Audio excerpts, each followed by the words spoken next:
Agradecemos y rezamos por las intenciones de la familia Pampliega Turcot, que apoya la transmisión de esta Santa Eucaristía.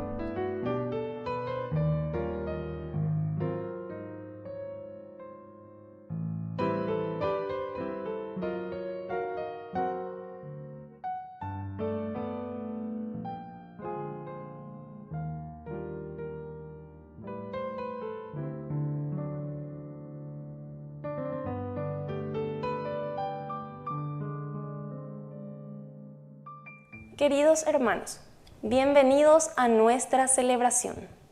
San Calixto, Papa y mártir. Calixto era esclavo y debido a esto pasó por muchos sufrimientos. Fue liberado por sus amos, se hizo sacerdote y se le encargó la tarea de ocuparse de un cementerio en Roma. Este cementerio es hoy conocido por el nombre del santo. Elegido papa, se destacó sobre todo por predicar el perdón y por permitir que volvieran a participar de la Eucaristía quienes se arrepentían de los pecados graves. Murió en el año 222. Iniciamos nuestra celebración cantando. El Espíritu de Dios está en este lugar. El Espíritu de Dios se mueve en este lugar. Está aquí para consolar, está aquí para liberar, está aquí para guiar. El Espíritu de Dios está aquí. Muévete en mí, muévete en mí. Toca mi mente y mi corazón, llena mi vida de tu amor. Muévete en mí, Dios Espíritu, muévete en mí. En el nombre del Padre, y del Hijo, y del Espíritu Santo. Amén. Que la gracia de nuestro Señor Jesucristo, el amor del Padre y la comunión del Espíritu Santo estén con todos ustedes. Y con tu espíritu. Queridos hermanos, vamos a iniciar nuestra Eucaristía. Humildes y penitentes, nos ponemos ante el altar del Señor y le pedimos humildemente perdón por nuestras faltas y por nuestros pecados. Señor, ten piedad, ten piedad de nosotros. Cristo, ten piedad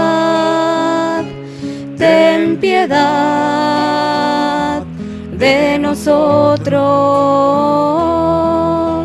Señor, ten piedad de nosotros. Dios Todopoderoso, tenga misericordia de nosotros, perdone nuestros pecados y nos lleve a la vida eterna. Amén. Oración. Dios Todopoderoso, que tu gracia siempre nos preceda y acompañe y nos ayude en la práctica constante de las buenas obras. Por nuestro Señor Jesucristo, tu Hijo, que vive y reina contigo en la unidad del Espíritu Santo y es Dios, por los siglos de los siglos. Amén. Lectura de la carta del apóstol San Pablo a los cristianos de Éfeso. Hermanos, en Cristo, nosotros, lo que hemos puesto nuestra esperanza en Él, hemos sido constituidos herederos y destinados de antemano, para hacer alabanza de su gloria, según el previo designio del que realiza todas las cosas conforme a su voluntad. En Él, ustedes, los que escucharon la palabra de la verdad, la buena noticia de la salvación y creyeron en ella, también han sido marcados con un sello por el Espíritu Santo prometido. Ese Espíritu es el anticipo de nuestra herencia y preparada la redención del pueblo que Dios adquirió para sí, para alabanza de su gloria. Palabra de Dios. Te alabamos, Señor.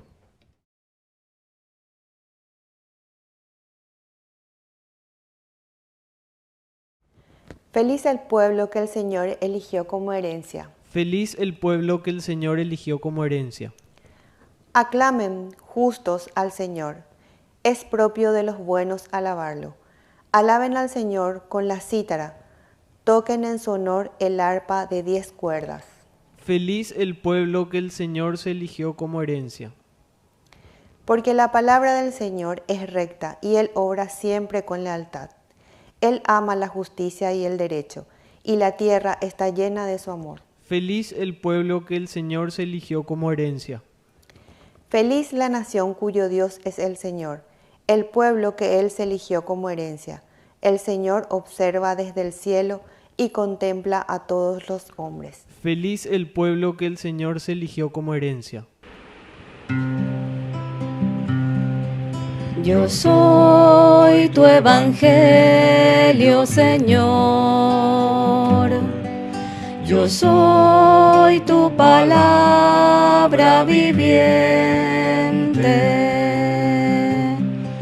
Que lean mi vida la gente, tu claro mensaje de amor. Yo soy tu evangelio, Señor. Que el Señor Jesús esté con ustedes. Y con tu espíritu. Evangelio de nuestro Señor Jesucristo según San Lucas. Gloria a ti, Señor. En aquel tiempo se reunieron miles de personas hasta el punto de atropellarse unos a otros. Jesús comenzó a decir, dirigiéndose primero a sus discípulos: cuídense de la levadura de los fariseos, que es la hipocresía. No hay nada oculto que no se deba revelar, ni nada secreto que no se deba ser conocido. Por eso, todo lo que ustedes han dicho en la oscuridad será escuchado en pleno día, y lo que han hablado al oído en las habitaciones más ocultas será proclamado desde lo alto de las casas. A ustedes, mis amigos, les digo, no teman a los que matan el cuerpo y después no pueden hacer nada más. Yo les indicaré a quién deben temer. Teman a aquel que después de matar tiene el poder de arrojar al infierno. Sí, les repito, teman a ese. ¿No se venden acaso 5 pájaros por 2 monedas? Sin embargo, Dios no olvida a ninguno de ellos. Ustedes tienen contados todos sus cabellos. No teman, porque valen más que muchos pájaros. Palabra del Señor. Gloria a ti, Señor Jesús. Queridos hermanos, qué interesante, en todos estos días estamos escuchando el Evangelio del Señor, la propuesta del Señor, casi digamos unitemático, ¿verdad? El tema casi siempre centrado con respecto a la hipocresía, con respecto a la falsedad. Pero hoy nos agrega algo muy lindo, ¿verdad? Al final, cuando nos dice justamente, ustedes no teman, porque ustedes valen mucho más que unos simples pajaritos, ¿verdad? Valen mucho más. Pero cuando nos está diciendo y está concluyendo con esto, ante esa situación que estuvimos reflexionando de la hipocresía, de la falsedad, nosotros en el fondo tenemos que pensar, entrar dentro de nosotros,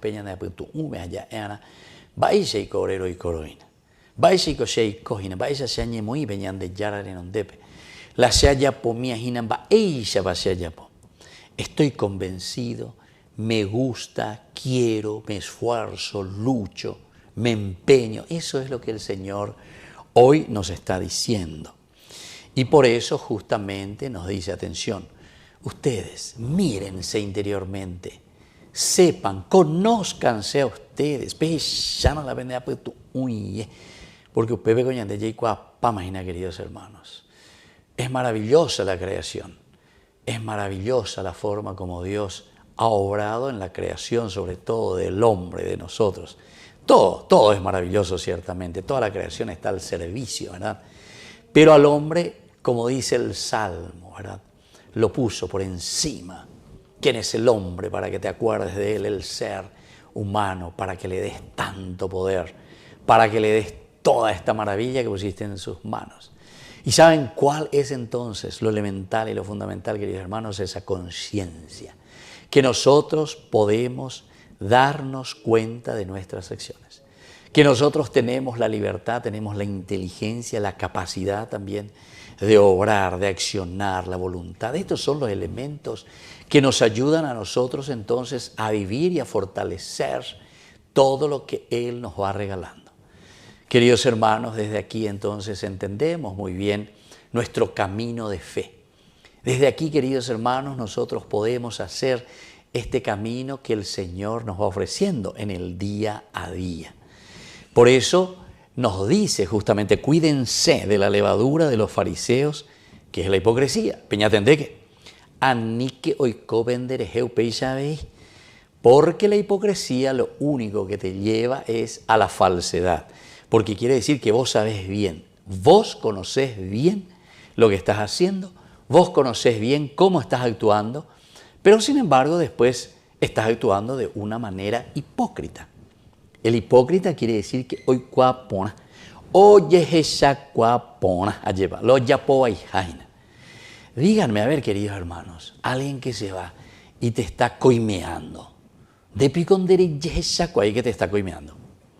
O vos estás al frente de una institución y que le estás pidiendo coima al otro. Obvio no te das cuenta, guau, que estás haciendo mal. No te das cuenta, guau, no te das cuenta.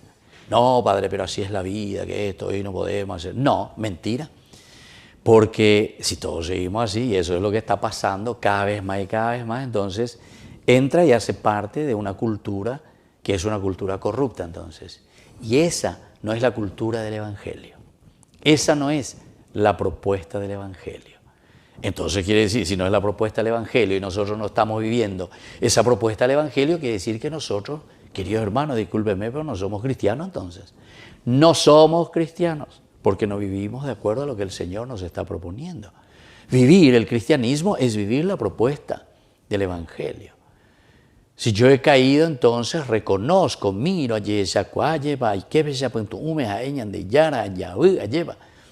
pero sea esa porque ahora, viste, Adán y Eva, capítulo 3, versículo 7, se dieron cuenta, Adán y Eva también se dieron cuenta que estaban desnudos. Jobeago y Seina se dieron cuenta que metieron la pata, se dieron cuenta que estaban en el pecado, se ven desprovistos de la gracia y de la fuerza de Dios. Pero ¿dónde está el doble pecado, podemos decir, nuestros queridos hermanos? Y por eso le estoy diciendo que no somos cristianos.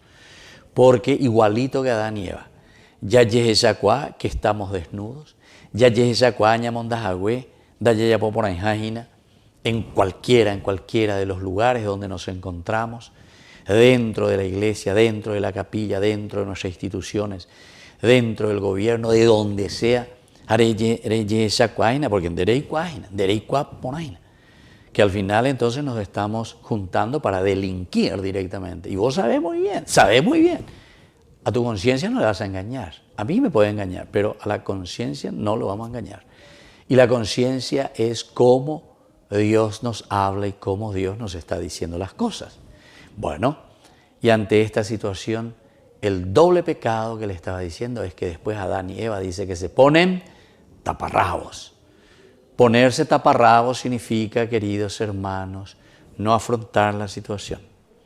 Ponerse taparrabos, es decir, cosieron hojas de higuera para cubrirse y entonces su sinvergüencía, en síntesis.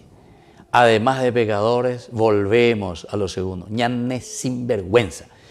Y seguramente que todos nosotros decimos que estamos bautizados, que somos cristianos, que nos hemos formado incluso en instituciones religiosas, que estamos en la iglesia. No, hombre,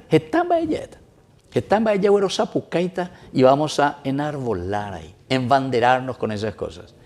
Pero queridos hermanos, hoy de nuevo la palabra del Señor nos está diciendo justamente, cuídense de la levadura de los fariseos, que es justamente la hipocresía, apeando la hipocresía, el no asumir sabiendo muy bien que somos pecadores y que queremos seguir de la misma manera. Que así sea. Que así sea.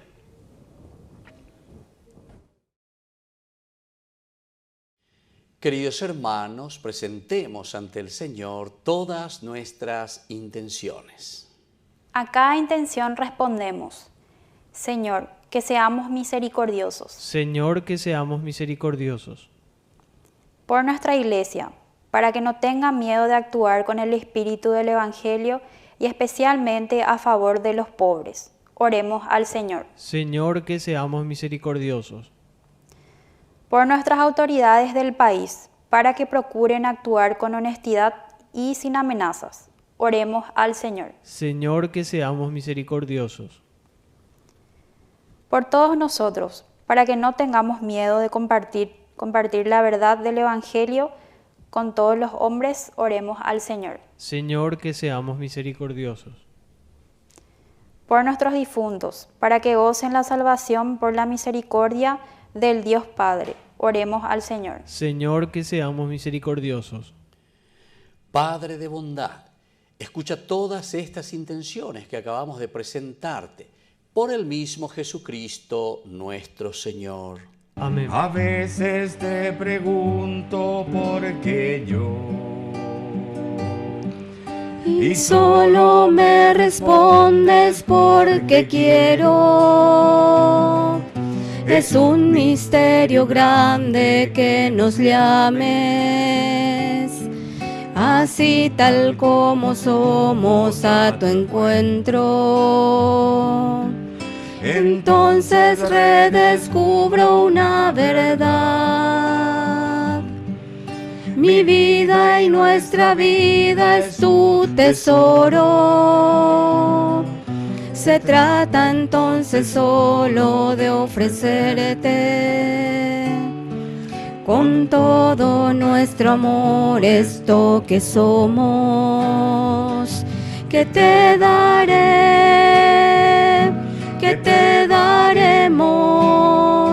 si todo es tu regalo. Te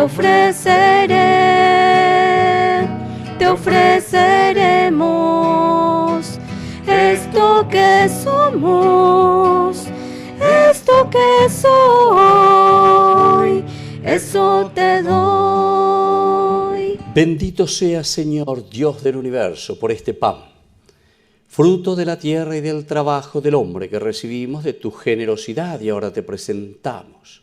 Él será para nosotros pan de vida. Bendito seas por siempre, Señor. Bendito seas, Señor, Dios del universo, por este vino, fruto de la vida y del trabajo del hombre que recibimos de tu generosidad y ahora te presentamos. Él será para nosotros bebida de salvación. Bendito seas por siempre, Señor.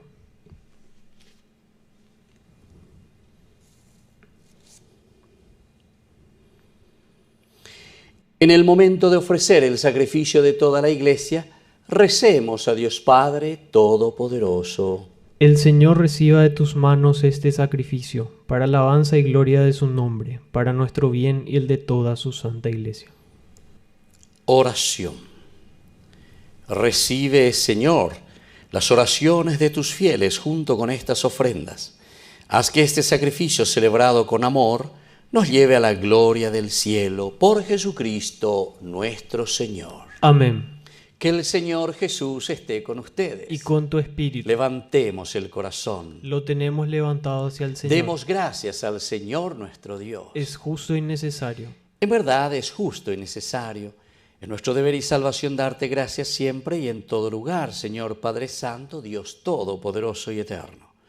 Porque tu amor al mundo fue tan misericordioso que no solo nos enviaste como Redentor a tu propio Hijo, sino que lo quisiste en todo semejante a nosotros, menos en el pecado, para poder así amar en nosotros lo que en Él amabas. Y con tu obediencia nos devolviste aquellos dones que por nuestra desobediencia habíamos perdido. Por eso, ahora nosotros, llenos de alegría, te aclamamos con los ángeles y los santos, cantando. Santo, santo, santo es el Señor, Dios del universo. Llenos están el cielo y la tierra llenos están de tu gloria. Hosana, Hosana, Hosana en el cielo. Hosana, Hosana, Hosana en el cielo. Santo eres en verdad, Señor, fuente de toda santidad. Por eso te pedimos que santifiques estos dones con la fusión de tu Espíritu, de manera que sean para nosotros el cuerpo y la sangre de Jesucristo nuestro Señor. Él mismo, cuando iba a ser entregado a su pasión voluntariamente aceptada, tomó pan. Dándote gracias, lo partió y lo dio a sus discípulos, diciendo: tomen y coman todos de él, porque esto es mi cuerpo, que será entregado por ustedes.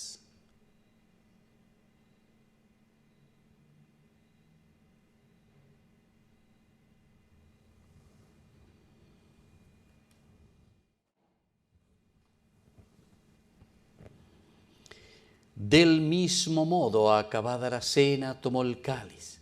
Dándote gracias de nuevo, lo pasó a sus discípulos, diciendo: tomen y beban todos de él, porque este es el cáliz de mi sangre, sangre de la alianza nueva y eterna, que será derramada por ustedes y por muchos para el perdón de los pecados. Hagan esto en conmemoración mía.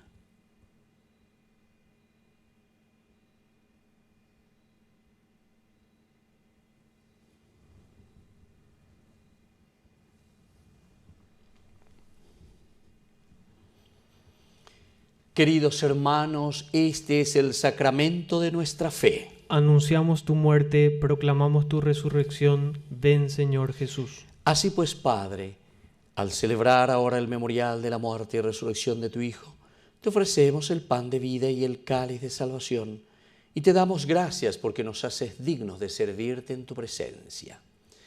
Te pedimos humildemente que el Espíritu Santo congregue la unidad a cuantos participamos del cuerpo y sangre de Cristo. Acuérdate, Señor, de tu Iglesia extendida por toda la tierra, con el Papa, con nuestro obispo, con todos los obispos que cuidan de tu pueblo, llévala a su perfección por la caridad. Acuérdate también de nuestros hermanos que se durmieron en la esperanza de la resurrección. De todos los que han muerto en tu misericordia, admítelos a contemplar la luz de tu presencia.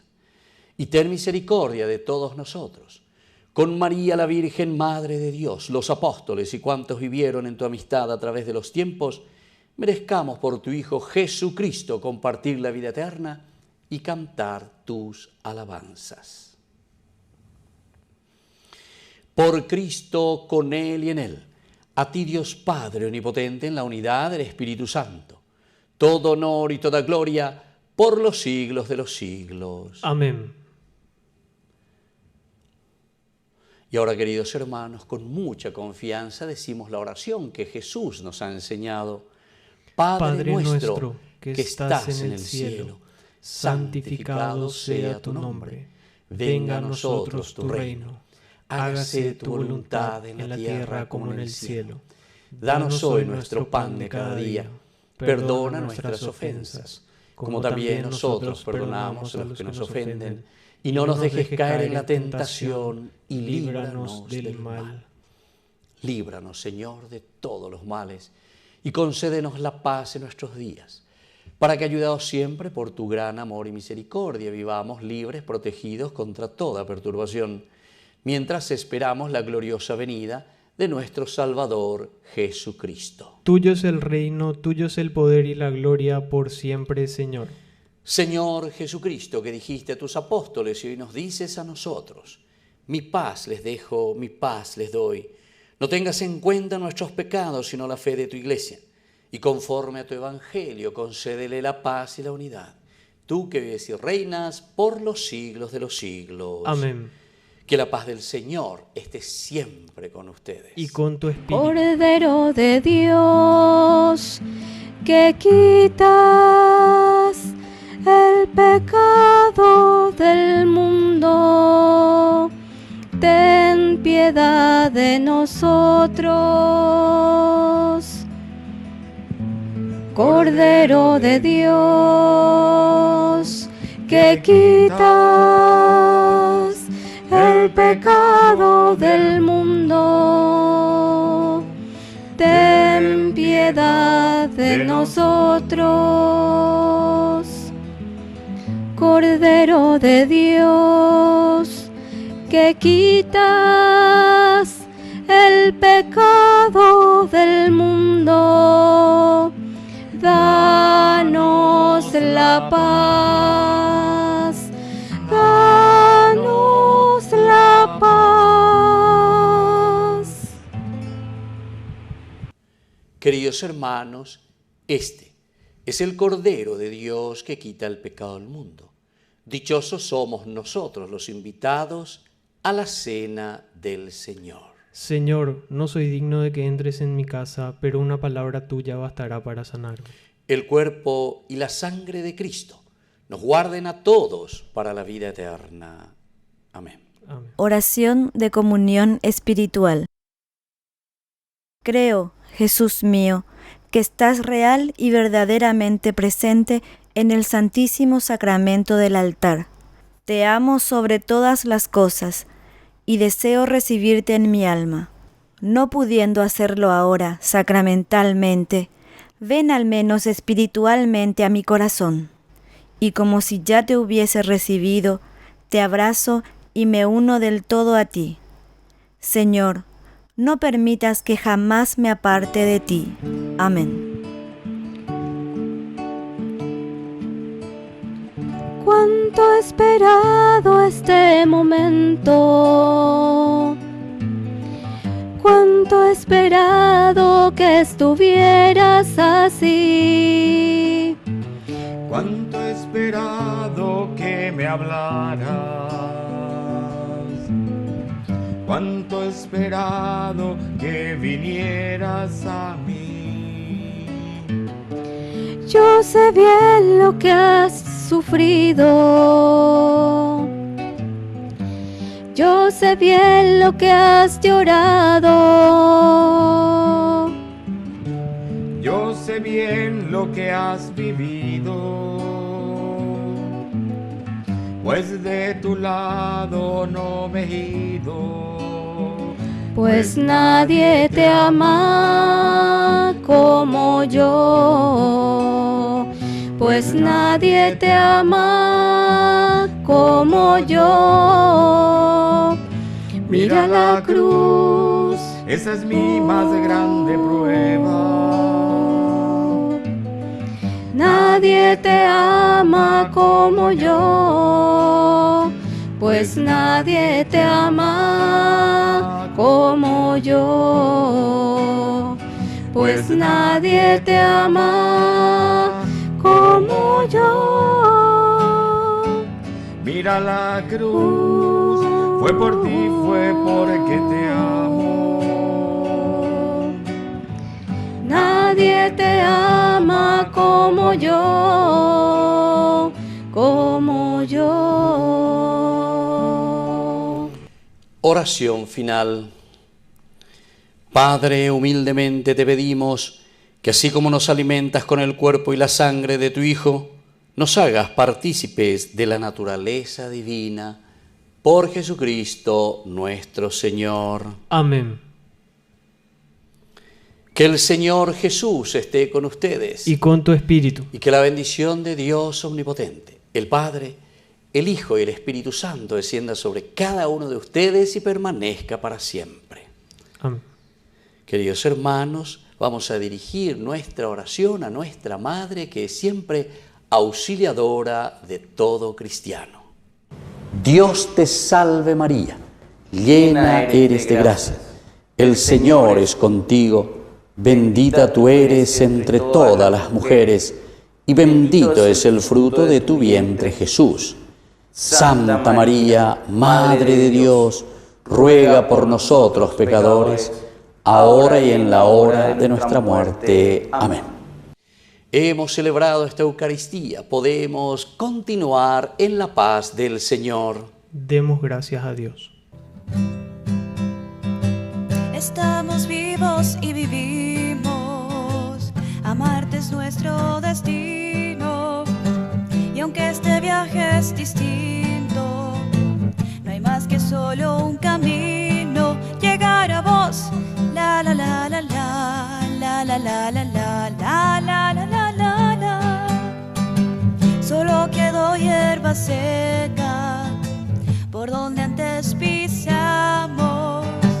Hoy hay flores de pureza, pues hacia ti caminamos. Espéranos, la la la la la, la la la la la, la la la la la la. Dulce doncella, te seguiré, te seguiré. Tú eres mi estrella, te alcanzaré, yo sé que sí. La la la la la, la la la la la, la la la la la la.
La carta de Pablo a los Efesios.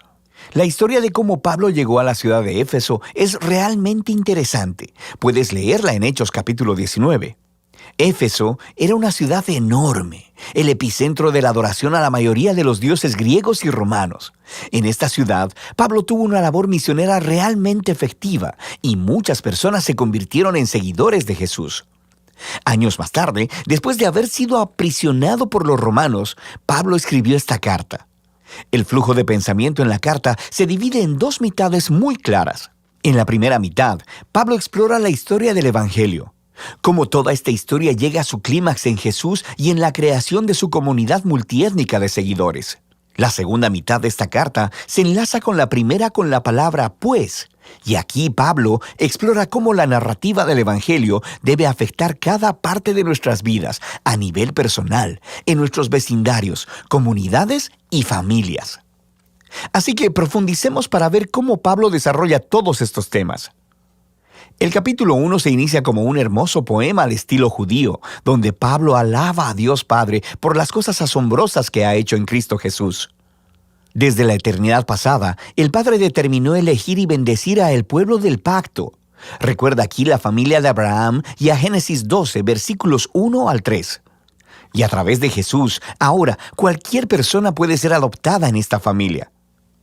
La muerte de Jesús cubre aún nuestros peores pecados, nuestros peores fracasos, y encontramos en Jesús la gracia de Dios. De hecho, dice Pablo, la gracia ha abierto un camino completamente nuevo para nosotros entender cada parte de nuestras vidas. Él dice en el capítulo 1, verso 10, que el propósito de Dios era reunir bajo el dominio de Cristo, título que significa Mesías, todas las cosas, tanto en el cielo como en la tierra. El plan de Dios siempre fue tener una numerosa familia de seres humanos restaurados, unificados en Jesús el Mesías. Este propósito divino se hizo claro, dice Pablo, cuando nosotros fuimos hechos parte de esa familia. Y aquí él se refiere a los judíos étnicos de la familia de Abraham, pero luego Pablo habla de cómo ustedes, refiriéndose aquí a los no judíos, escucharon acerca de Jesús, de la salvación a través de él, y fueron hechos parte de esta familia por la obra del Espíritu Santo. De manera que aquí, él se refiere a los eventos que se cuentan en las historias del libro de los Hechos, acerca de cómo el Espíritu de Dios unió a los judíos y a los no judíos en una sola familia bajo Jesús, tal como Dios le prometió a Abraham hacía mucho tiempo. Nota también cómo en este poema, Pablo comienza hablando acerca de Dios Padre, luego acerca de Jesús, el Hijo, y aquí al final está hablando del Espíritu. Las tres personas de la Trinidad trabajan juntas. Es realmente genial cómo Pablo narra el contenido del Evangelio. Después del poema, Pablo responde con una oración. Él ora para que estos seguidores de Jesús no solo conozcan cosas del Evangelio, sino que experimenten su poder de manera personal, para que sean vitalizados por ese mismo poder que levantó a Jesús de los muertos y que lo colocó como la cabeza exaltada de todo el universo. Ahora, en el capítulo 2, Pablo regresa y desarrolla algunas de las ideas principales del poema en el capítulo 1, especialmente acerca de la gracia de Dios y de esta nueva familia multiétnica de Jesús. Él comienza contando de nuevo la historia de cómo estos cristianos no judíos conocieron a Jesús. Antes de escuchar sobre Jesús, estaban físicamente vivos, pero espiritualmente muertos. Estaban atrapados en una vida sin propósito, de egoísmo y de pecado, y además estaban engañados por las oscuras fuerzas espirituales del mal. Pero asombrosamente, Dios en su gran amor y misericordia los salvó, perdonó todos sus pecados y sus vidas a la vida resucitada de Jesús y trayéndolos así también a la vida. Así que ahora, habiendo sido creados como nuevos seres humanos a través de Jesús, ellos tienen el gozo de descubrir toda la dimensión de su nuevo llamado, propósito y de las obras que Dios ha preparado para ellos. A ellos no solo les ha sido mostrada la gracia de Dios, sino que también han sido invitados a formar parte de una nueva familia. Antes de escuchar sobre Jesús, estas personas no judías no solo estaban apartadas de Dios, sino también estaban apartadas de su pueblo del pacto, la familia de Abraham. Y por una razón realmente práctica, los mandamientos del pacto del Sinaí formaban una especie de frontera alrededor de la familia del pacto. Eran como una barrera que mantenía alejadas a la mayoría de las personas no judías. Pero en Jesús, las leyes de la Torá han sido cumplidas y la barrera ha sido removida. Los dos grupos étnicos se han convertido, como dice Pablo, en una nueva humanidad unificada y que pueden vivir juntos y en paz. Así que Pablo continúa en el capítulo 3 maravillándose en el rol especial que pudo desempeñar para esparcir estas buenas nuevas a las personas no judías. Y aunque él está en prisión, le da gracias a Dios por la oportunidad que ha tenido de ver un gran crecimiento de la familia del pacto. Así que Pablo cierra la primera mitad de la carta con otra oración. Esta vez, él ora para que los seguidores de Jesús sean fortalecidos por el Espíritu de Dios, para simplemente comprender y conocer el amor que Cristo tiene por su pueblo. La segunda mitad de la carta comienza con Pablo cambiando la marcha y empieza a retar al lector a que responda a la narrativa del Evangelio en la manera en que vive su vida. Así que empieza el capítulo 4 simplemente con la vida diaria de la iglesia. La iglesia es una gran familia, con toda clase de gente diferente, pero él enfatiza que todos ellos son uno, y uno es una palabra clave en este capítulo. Ellos son un cuerpo que está unificado por un espíritu, tienen un Señor, una fe, un bautismo, y creen en el mismo Dios. Esta es mucha unidad. Sin embargo, dice Pablo, unidad no es lo mismo que uniformidad. Continúa explicándoles cómo la nueva familia de Jesús consiste de muchas clases de personas diferentes, pero todas son empoderadas por el Espíritu Santo, usando cada una sus talentos especiales y sus pasiones para servir, amarse unos a los otros y así edificar a la iglesia. Y aquí, él usa dos metáforas realmente geniales. Una es la de edificar la iglesia como a un nuevo templo, y la segunda, que todos los miembros se están convirtiendo en una nueva humanidad con Jesús como su cabeza. Y esta nueva humanidad es una metáfora que él seguirá desarrollando en los siguientes capítulos. Pablo reta a cada cristiano a despojarse de su vieja humanidad, como si fuera una ropa vieja, y vestirse de la nueva humanidad en la cual la imagen de Dios está siendo restaurada. Y luego, él continúa con una larga sección donde compara la nueva y la vieja humanidad. Así que, en lugar de mentir, los nuevos humanos dicen la verdad. En lugar de guardar el enojo, resuelven pacíficamente sus conflictos. En lugar de robar, los nuevos humanos son generosos. En lugar de chismear, animan a otros con sus palabras. En lugar de vengarse, los nuevos humanos perdonan. En lugar de satisfacer todo impulso sexual, los nuevos humanos cultivan el dominio propio de sus deseos corporales. En lugar de emborracharse, los nuevos humanos están bajo la influencia del Espíritu de Dios, y Pablo describe de 4 maneras diferentes cómo luce esta influencia. Las primeras 2 tienen que ver con el canto, cantar juntos y también cantar a solas. Y es muy interesante que lo primero que Pablo piensa acerca de cómo trabaja el Espíritu en las vidas del pueblo de Jesús es el canto y la música. La tercera señal de la influencia del Espíritu es estar agradecido en todo. Y la cuarta es que el Espíritu obligará a los seguidores de Jesús a ponerse por debajo de los demás y a considerar a los demás como más importantes que ellos mismos. Y Pablo desarrolla este cuarto punto, mostrando cómo funciona en el matrimonio cristiano. Tienes a una esposa que sigue a Jesús. Ella es llamada a respetar a su esposo y a permitir que él se haga responsable de ella. Y el esposo es llamado a amar a su esposa y a usar su responsabilidad para someter su agenda egoísta y priorizar el bienestar de su esposa por encima del suyo. Y Pablo dice que esta clase de matrimonio está representando la narrativa del Evangelio. Las acciones del esposo imitan a Jesús, su amor y autosacrificio. Las acciones de la esposa imitan a la iglesia, quien permite que Jesús la ame y la renueve. Luego, Pablo aplica la misma idea entre los hijos y los padres, y también entre los esclavos y amos. Pablo cierra la carta recordándoles a estos cristianos sobre lo real que es la maldad espiritual. Estos son seres y fuerzas que tratarán de socavar la unidad del pueblo de Jesús y dañar su nueva humanidad. Así que Pablo los reta a permanecer firmes y a vestirse de una armadura metafórica, la cual él describe en detalle. Y Pablo extrae todas estas piezas de armadura del libro de Isaías y de cómo Isaías describió al rey mesiánico. Así que ahora, como seguidores del Mesías, debemos hacer nuestros los atributos del Mesías, ya que formamos el cuerpo de Jesús. De manera práctica, creo que Pablo quiere que los cristianos empiecen a formar nuevos hábitos, utilizando la oración, las escrituras y nuestras relaciones de los unos con los otros para proactivamente ayudarnos a crecer y a madurar como seguidores de Jesús. Y esa es la carta a los Efesios, una muy poderosa.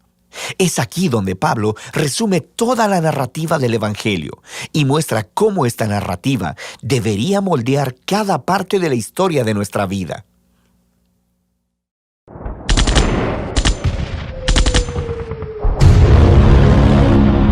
El 23 de diciembre de 1944 se da un suceso que sería un punto de inflexión durante uno de los hechos históricos más impresionantes, más impactantes, más terribles que han sucedido en la humanidad, la Segunda Guerra Mundial. Este suceso es conocido históricamente como la Batalla de las Ardenas, entre el Tercer Ejército de los Estados Unidos de América contra el ejército alemán. Muy estimados amigos, salve María. El día de hoy comenzamos con un hecho histórico que para algunos puede parecer diferente a lo que normalmente vemos en este tipo de programas, porque no estamos hablando directamente de un tema religioso, catequético, formativo, por lo menos no directamente, Pero veremos más adelante cómo este hecho histórico que quiero compartir con ustedes hoy es muy profundo y tiene un gran significado incluso para nuestra vida espiritual. La batalla de las Ardenas es un hecho histórico muy importante durante la Segunda Guerra Mundial y también un hecho muy interesante, puesto que dentro de este contexto histórico sucedió algo inesperado, un milagro. Y un milagro obtenido no por un santo, no por un religioso ni siquiera, por un general, por un militar. Estamos hablando del general George Patton, comandante del Tercer Ejército de los Estados Unidos. Un hombre católico, fervoroso católico, orante, que pasaba muchos momentos del día rezando en las capillas o en los ambientes donde estuviera ejecutando su comando militar. El comandante del Frente Noroccidental Panzer, Gern von Rundstedt, estaba asediando sin límites al ejército estadounidense.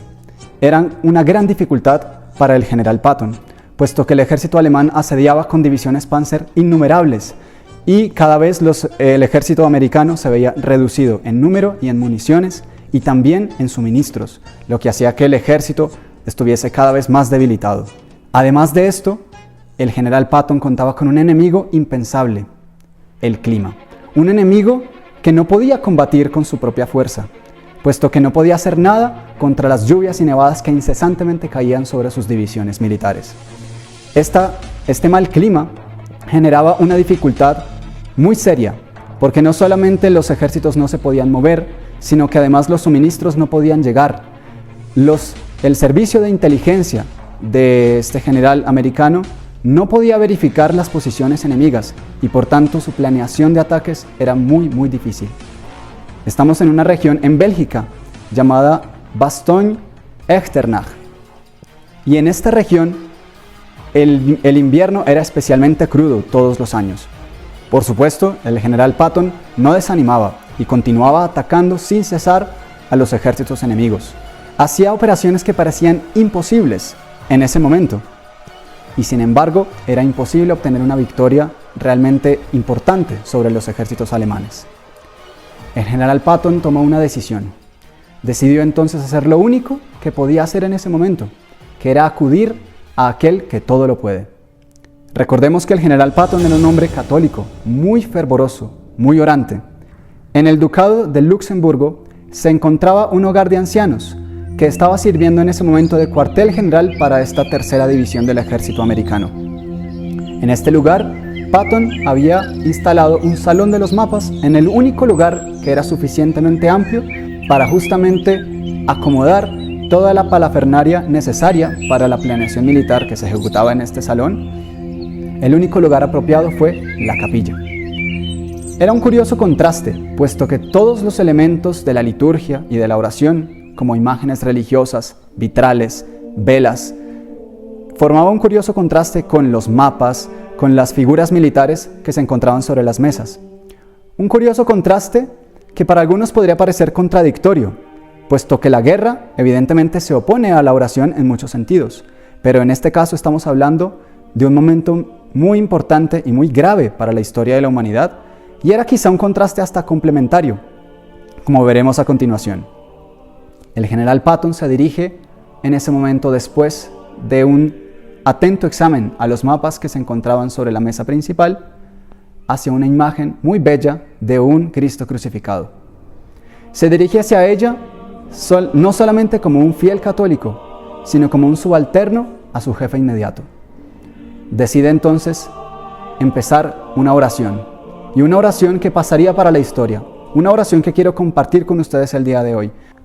Señor, soy Patton que te habla. Los últimos 14 días han sido un verdadero infierno. Lluvia, nieve, más lluvia y más nieve. Y estoy comenzando a preguntarme qué sucede en tu cuartel general. ¿De parte de quién estás, a fin de cuentas? Por espacio de 3 años, mis capellanes han insistido en asegurar que esta es una guerra religiosa. Esta, me dicen todos ellos, es una cruzada como la de otros tiempos, solo que ahora usamos tanques en lugar de las viejas armas. Insisten en que estamos aquí para aniquilar al ejército alemán y a Hitler, ese hombre sin Dios, a fin de que la libertad sea restablecida en Europa. En este momento, el general Patton hace un análisis muy riguroso, muy minucioso, de todo lo que estaba pasando con su ejército, todas las catástrofes que estaban padeciendo, las derrotas continuas que estaban sufriendo y la gran dificultad que estaban teniendo por causa de este mal clima, un clima que él veía como su peor enemigo en este momento. Algo que lo llevaba a cuestionarse, incluso un poco, digamos, atrevidamente, pero osadamente, si Dios no estaría ya de parte de sus adversarios. Una pregunta que podría ser causa de una tribulación espiritual suya. Y justamente su intención era ver si Dios realmente estaba de su parte como sus capellanes tanto le insistían, puesto que era una guerra, como él decía, religiosa. No era simplemente una guerra contra un enemigo de países, un enemigo político o un enemigo social. Era un enemigo religioso, puesto que estamos hablando de uno de los regímenes políticos sociales más inhumanos y más ateos que hemos conocido en la historia. Pero todavía esto no es lo peor de nuestras situaciones, continúa diciendo Patton en su oración. La falta de visibilidad y las continuas lluvias no permiten actuar a mis fuerzas aéreas. Mi técnica de batalla requiere una estrecha colaboración de los bombarderos, y si mis aviones no pueden volar, ¿cómo voy a utilizar la artillería aérea? Esta situación es lamentable, pero todavía hay algo más grave. Mis aviones de reconocimiento hace 14 días que no vuelan, y en consecuencia no tengo ni la más ligera idea de lo que están haciendo los alemanes detrás de sus líneas.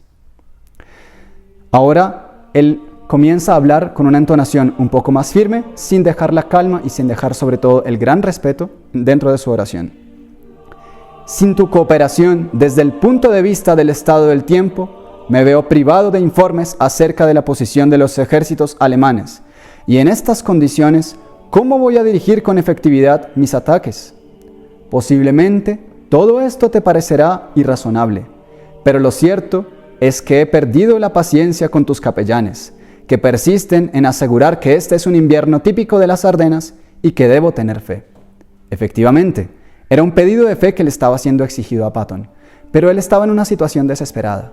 Y recordemos que esta oración está movida por justamente un deseo de victoria sobre un enemigo. Recordemos todos estos detalles, porque esta oración que está dirigiendo él nos va a dar muchas lecciones, como les decía al principio. Continuemos. Señor, no te voy a pedir un imposible, puesto que nunca he sido un hombre irrazonable. Ni siquiera voy a insistir para que hagas un milagro. Todo lo que yo te pido son 4 días de buen tiempo. Él continuó su oración prolongadamente, pero aquí está el pedido encerrado. Le pedía solo 4 días, 4 días en que no cayese nieve, 4 días en que la lluvia dejase de caer y él pudiese ejecutar sus operaciones militares. Bueno, en este momento quiero que hagamos una pausa en esta interesante historia para pensar en uno de los principios espirituales que más deben marcar nuestra vida, que es el poder de la oración. Nuestro Señor Jesucristo en el Evangelio promete con las palabras en verdad os digo, que como bien sabemos significan un juramento, promete que todas las oraciones que nosotros realicemos serán atendidas. Y en diversos pasajes de la Escritura encontramos esto. Por ejemplo, recordemos cuando Él le decía a los discípulos, en verdad os digo, todo lo que pidáis a mi Padre en mi nombre, Él os lo dará.